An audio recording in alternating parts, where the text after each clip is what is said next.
Did Adam and Eve exist? Well, I would say that to answer this question, in the Catholic faith, we must rely on dogmatic references. That is to say, we must look at what the Church says by its magisterium. Because, when we look at the text of Genesis, we can see that this first story and this second story of creation are in a mythological literary genre. That means they use deep symbols.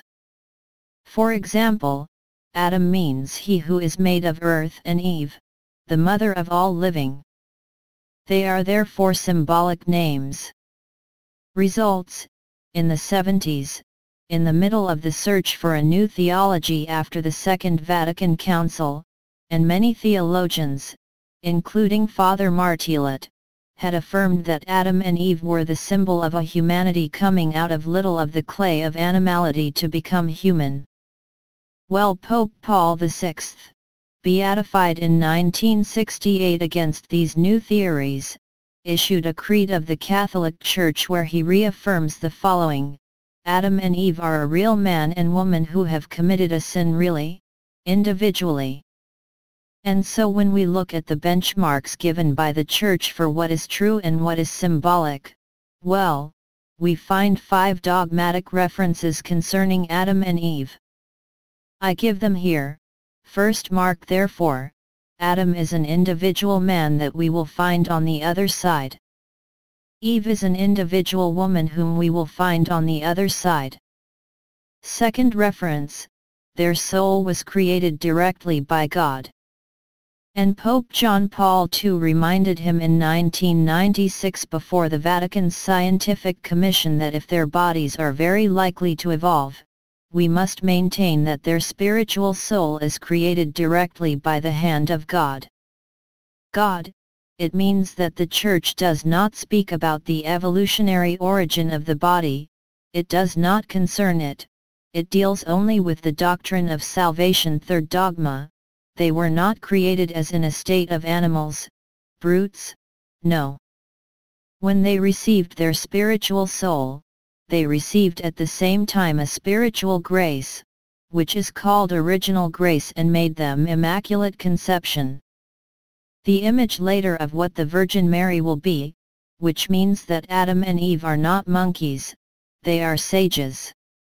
From the point of view of the doctrine, of what happens after death, of what they do on earth, they are perfectly aware, but for the rest, science, technology, they do not know anything about it.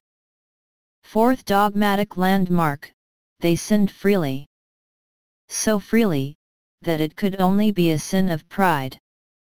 It is not a sexual sin. Neither we could imagine.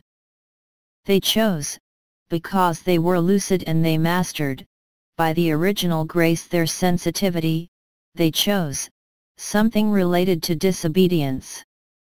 To become like gods, masters of good and evil. And finally, the fifth dogmatic landmark, by this sin, God has withdrawn from their lives. Original grace has been taken away from them and so death has entered the world. All kinds of deaths. First, spiritual death. By the absence of God. But also the biological death for the man and the woman. She existed for animals well before. For the man and the woman, in the sense that the biological nature led them at the end of their life and that they did not go up to heaven by assumption as it should have been the case. Beyond these 5 dogmatic references, I would say that everything else, in the stories of creation, can be interpreted at will. As purely symbolic or not. I am thinking of the story of Adam's rib and Eve. Which obviously, for Saint Augustine, is a symbol. Symbol of the part closest to the heart. Which would mean that Eve is created as complementary to Adam's love. That's how Catholic theology works. Catholics are not people of the book. The book exists. But it is always interpreted in the light of tradition. so choose.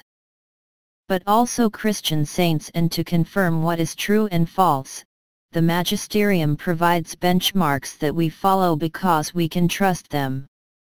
Christ is committed to the faith of Peter, that is, the proclamation of the doctrine of salvation does not fail.